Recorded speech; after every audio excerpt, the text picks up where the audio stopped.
యేసుక్రీస్తు వారు దేవుడు కాదు అనే వాదన బాగా పీక్స్ కి ఎప్పుడు వెళ్ళిందంటే 3వ శతాబ్దంలో వెళ్ళింది. అదే ఏరియస్ అనే ఒక వ్యక్తి ద్వారా.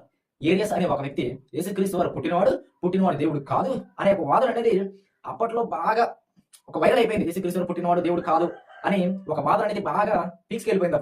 అప్పుడు యేసుక్రీస్తు వారు దేవుడే, యేసుక్రీస్తు వారు పుట్టినవాడు కాదు, యేసుక్రీస్తు వారు వచ్చినవాడు అనే ఒక సభ జరిగింది. ఆ సభ పేరే కౌన్సిల్ నైషియా కౌన్సిల్ అనేది జరిగింది.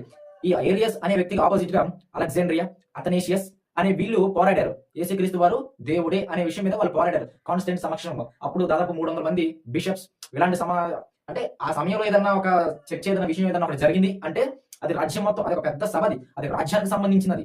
యేసుక్రీస్తు బైబిల్కి సంబంధించిన ఏదైనా ఒక వాదన వస్తే అది మొత్తం సంఘానికి సంబంధించినది.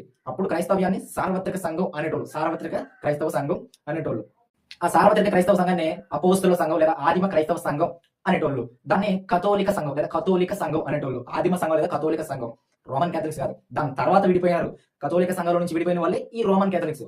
సో అది వేరే విషయం. ఈ విధంగా ఆదిమ క్రైస్తవ సంఘంలోనే ఒక పెద్ద చర్చ అనేది జరిగింది. యేసుక్రీస్తు వారు దేవుడు కాదు అని ఇటు పక్క ఏరియస్, ఇటు పక్క అలెగ్జాండ్రియా, అథనేషియస్ అండ్ కాన్స్టెంట్ సమక్షంలో ఒక పెద్ద సభ అనేది జరిగింది. ఏరియనిజం అనే ఒక వ్యక్తి వాదన ఏదైతే ఉందో పూర్తిగా తిప్పికొట్టేశారు. యేసుక్రీస్తు వారు దేవుడే అనే ఒక విషయాన్ని తిప్పికొట్టేశారు. ఎప్పుడు 3వ శతాబ్దంలోనే